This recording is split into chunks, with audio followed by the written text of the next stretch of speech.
Hey guys, welcome back to the Tailgate. I know it's only our third episode, we're already in April, but you know what that means. It's time to talk about one of our personal favorite sports. Brewers baseball. Brewers baseball, everybody. All right, we're also going to be talking about Bucks basketball as well, and I think about UWSP baseball as well. How about it? Of course, why not? Absolutely. So, you want to get started on? Let's start local right now. Let's talk about some UWSP baseball. So UWSP baseball, kind of off to a decent start so far.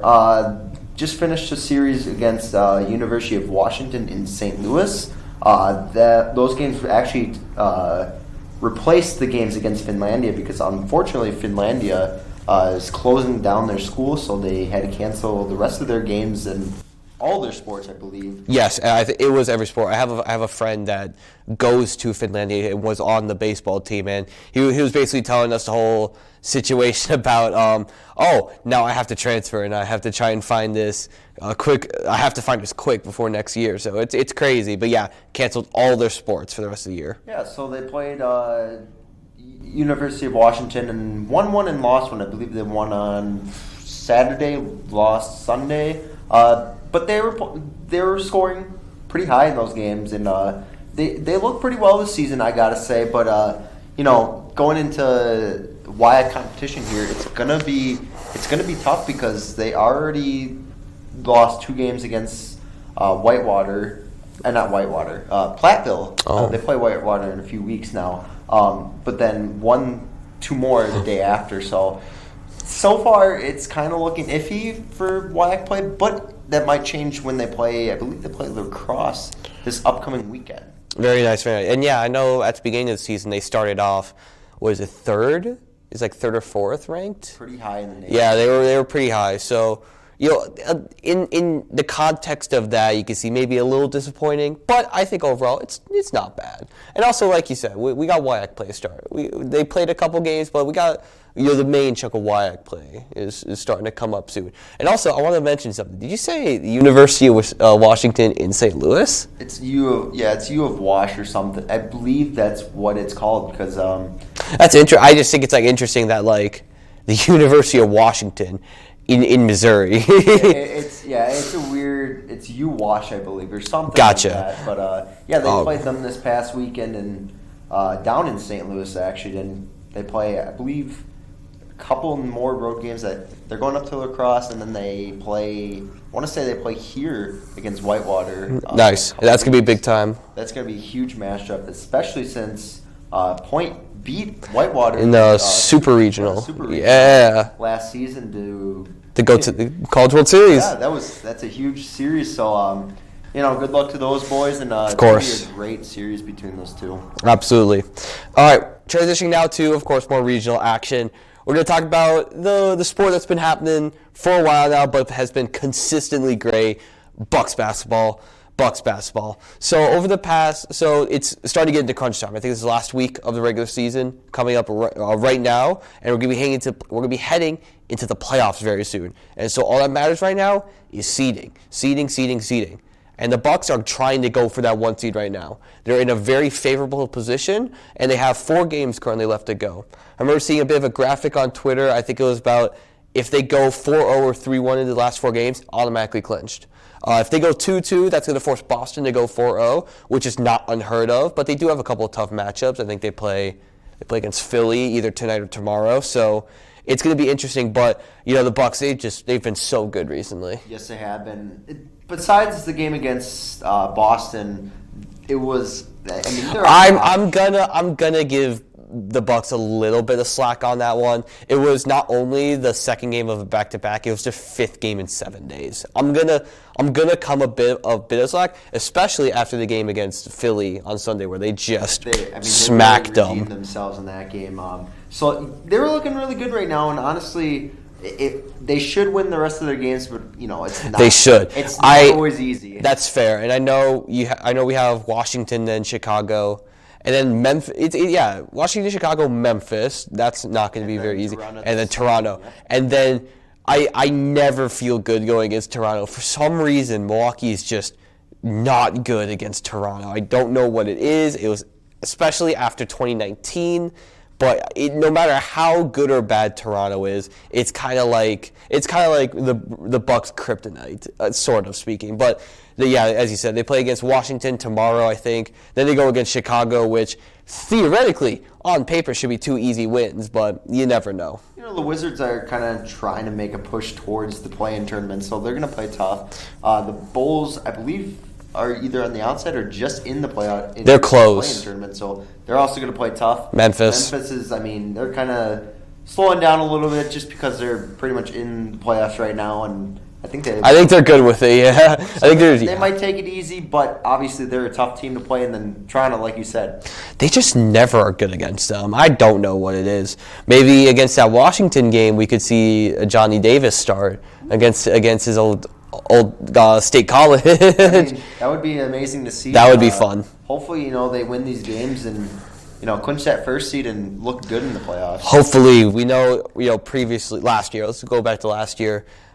People think like a couple factors about why the Bucks lost to the Celtics. In 7, many people say it's Chris Middleton, and valid. I think that's a fair point. But many people say it's because Boston had that higher seed at the end of the season, while Milwaukee sort of relaxed. Boston went for that 2 seed, and because they got that 4th game of home advantage, they were able to take advantage of that and then win the game because of that. So it's sort of like an opposite reversal here, where the Boston's still trying because they still can get that 1 seed. However, the Bucks are firmly in position right now. They got it's their 1 seed to lose, basically. It pretty much is, and honestly, having that home court advantage, it always gives you. It helps. It's called home court advantage for a reason.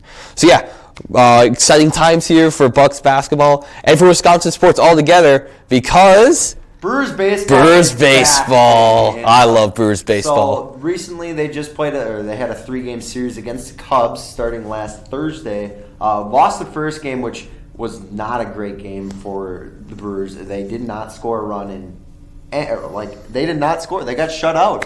And then pretty much the next game, they got shut out till about the 7th inning. I think it was the 8th inning, and then they came back, scored. I think it was like 2 or 3. 16 straight innings without a run, I think. Yeah. A little more than that. So it was ugly until the end, which it was a good ending to the game. And then game after that, really good game, actually. To finish out the series, win the series against the Cubs, and then today. Yeah, I'll say talk about recording this April 4th, 3rd or 4th. It's one of the two. April 3rd. April 3rd. I'm so tired. So they played the Mets today and shut them out 10-0. Just destroyed them. Huge game, especially since it was the home opener today. It was a huge game against the Mets, and basically, for me, I think they're back. I hope so. Listen, being a Brewers fan is like a metronome. It's either we suck or we're back, and it just keeps going. I'm gonna say that the first game was just classic Brewers opening day because historically they have always sucked at opening day. They have not been very good, but then they start rolling on a little bit. The thing too is they were playing in Wrigley Field. Wrigley Field in April or late March and early April is tough to play in. Yes, it's bad conditions, and I do not know why they go there almost every single year in the start of They always they want the Brewers versus Cubs. They need it. They need Wrigley Field on opening day overall. The money. That's true, but you think about the conditions that these guys play in. And, you go from playing in AmFam Field. It's a dome. Dome. Don't need to worry about the weather conditions. Then you go and play in Wrigley when it's windy off the lake. Might honestly snow. Who knows? I would not doubt that. Conditions and just ugly to play in. They were cheering because the sun was coming out during the game. That's how bad it can get there. But they braved those conditions and won 2 games out of that. They won the series, yeah. So honestly, for me, Brewers baseball's looking really good. They got a lot of young talent. They do. I'm really excited. Let's talk about the young talent. Let's do that. First of all, Bryce Terang, he is him. Yeah, he's currently, yes. He's him. I'm saying he's him. I absolutely would. Bryce Terang, starts out, he gets put on the Major League roster for the first time in his career. He's been working his way up the minors, playing out in Appleton here in Wisconsin. Oh, yep. Making his way up until this year. He got put on the roster. Him and Gus Varlin making their Major League debuts on opening day. And then the day after that, Joey Weimer, he gets a call up because Luis Urias goes down with an injury. So he's also been put on the roster. Garrett Mitchell. Yeah, he's been on there. He's on the roster, but he's considered a rookie this year because of, he was only there for like a month, I think. He didn't play a full season last year. Yeah.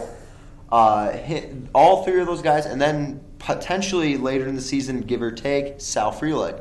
Possibly, yeah. All these guys, which the Brewers call the freshmen. Yeah. So they're looking really good. I mean, Bryce Turang today, grand slam, first major league home run.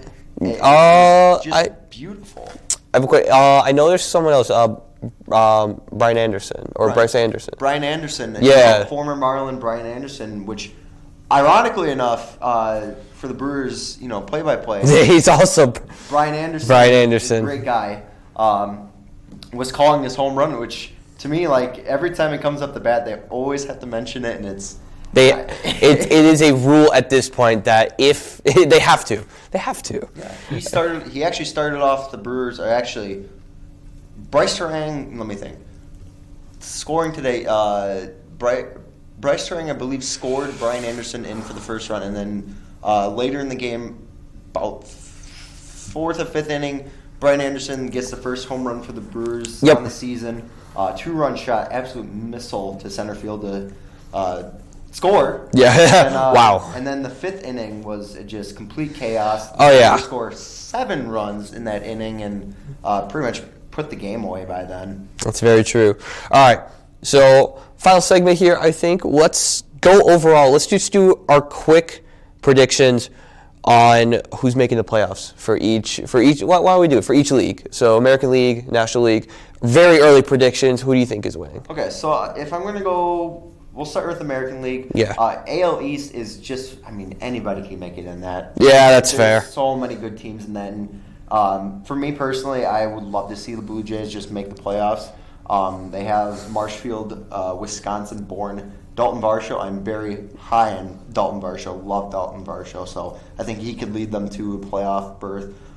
The AL Central, it's not a great division. It's never. I feel like it's been so long since that's been a good division. Yeah, it's hard to pick anybody in that, but really it's kind of Cleveland's to lose. The Twins might do something, maybe, but it's pretty much Cleveland's to lose, I believe. The AL West, Houston's pretty much going to run that. But so far, the Rangers, they're looking hot. They spent a lot of money, so you'd hope so. You'd hope they would. You're putting how much into getting Jacob deGrom. You have Marcus Semien and Corey Seager. You should be able to make it, but you never know. We're early in the season. Yeah, literally, it's called way early predictions for a reason. Exactly. I think for me, I'll go AL as well. We'll go East. I still think it's going to be the Yankees. I just think it's kind of theirs to lose at this point. I wouldn't mind, though, Toronto winning. I really wouldn't. Maybe even seeing Baltimore. Maybe they could start making noise. All the young guys, kind of like the Brewers, they have all these young guys coming up and leading the team. Yeah, so maybe they can start doing so. Maybe they can clinch a wild card, hopefully. I'd hope so, at least. Central, it's Cleveland's to lose. There's no other team that I could realistically see winning the Central. And the West, I would have to agree that it's probably going to be Houston, but there's also part of me that wants to think that Seattle could maybe do something. Seattle's good. They're underrated, I believe. I agree. I guess we'll go NL here. Yeah. The NL East, that's again, top. Anyone's to lose. Personally, I would love to see the Braves. The Braves have the best shot, I believe. The Mets, they just never seem to put it together right at the end. Also, Diaz did get injured for the season, so they don't have their star closers. That's a big thing there. And also the Phillies, they started out 0-3 to start the season. Yeah. So, the defending NL champs, yep. It's a rough start for them, but they might change that. Again, literally we're done with 4 games right now, so Exactly. we can probably pump the brakes a bit on some predictions. There's a lot of time left. Oh yeah, 58 games left. Give or take. Roughly. NL Central. I mean, Listen, we're gonna try not to show our bias I'm not here. gonna be biased here, but the Brewers. I mean, right now they have a really good shot. Otherwise, it'd probably be the Cardinals. I mean, the Cardinals. Again, yeah, I have to agree. I think this is it's a 2-team division. Maybe, possibly, we could see the Cubs or Pirates do something. Reds, they're down in the dirt. I don't think the Reds are going to do anything for a while, but maybe the Pirates. Maybe. Pirates have the pieces to do it, but No, it's right now. It's a 2-team division it's now. pretty much between St. Louis and Milwaukee, and then the NL West. It's pretty much almost a 2-horse race between the Dodgers and Padres. And honestly, I feel like the Padres just have the better shot. Not that the Dodgers don't have a shot, but they always do. It's just, I feel you load up how many guys in the offseason just spend money and throwing it all around. And It's because they can. Exactly. It's because they can spend the money. Exactly. So I think Padres. All right, I'm gonna go. Okay, yeah. So as you said, the East is really interesting this time around because last year they're absolute powerhouse. New York, Philly, Atlanta. They still are arguably, but they've just had Mets. Obviously, just got blown out by the Brewers 10-0, and as you said, Philly's off to a really rough start. So it is. And I would agree that I think Atlanta probably has the best shot of winning it. I don't know. I could see either New York or Philly. I just think it's probably going to be Atlanta. And then the Central, again, we're trying our best not to show our bias, but it's either Milwaukee or St. Louis. It's one of the two. There's part of me that's going to think that St. Louis is going to pull some black magic again, like they always do. But I don't know. It's going to be interesting to see. And the West, I'm going to still go with the Dodgers because I just feel like it's the Dodgers. They're always in contention for when have they not been? It's been a very long time, let me tell you that. But I could definitely see San Diego just being really tired of not winning, and then finally it's just like, okay, let's start winning. Yeah. And I could easily see them doing that as well. Look at last year in the playoffs. I mean, they made it how far? And it's true. They have the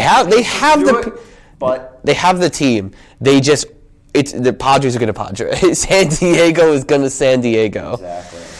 All right, well, that's going to wrap us up here for the Tailgate. If you want to check out any more SPTV content, you can check out the other 2 episodes of the Tailgate here on the channel, as well as any more episodes we come in the future, hopefully on Mondays. Any last words for you, Brody? Go Brewers. Go Brewers. I've been Ashton Parker. I'm Brody Kupsky. We'll catch you all next time.